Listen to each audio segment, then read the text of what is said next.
Linggo nga pala ngayong araw na 'to at pupunta kami ng church kasama ko yung aking mga anak.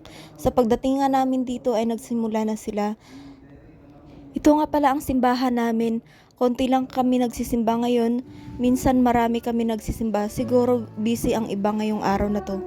Si Karen nga pala ang nag-awit para sa aming offering.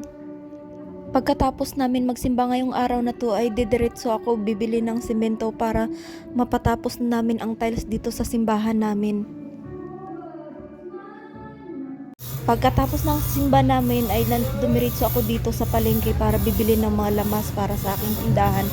At ang mga anak ko ay inutusan ko bibili ng semento.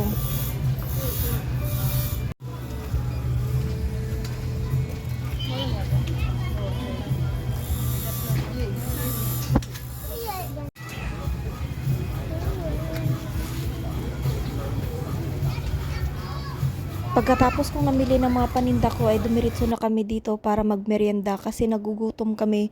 Maaga kami umalis kanina, hindi pa kami kumain.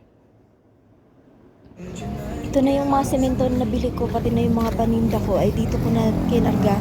So ayun na si Karen, bumili na naman ng pagkain ng kanyang manok. Anak ko nga pala ang magdadrive guys ng top down. Nauna na kami ni Karen na umuwi para maghintay dito sa simbahan at hintayin yung mga semento dito na ibaba sa simbahan.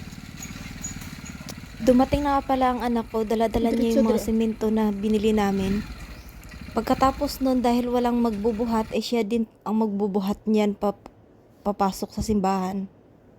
Sobra akong bless sa mga anak ko kasi kahit ako lang yung nagtataguyod sa kanila, ay lagi silang nandyan para handang tumulong sa akin.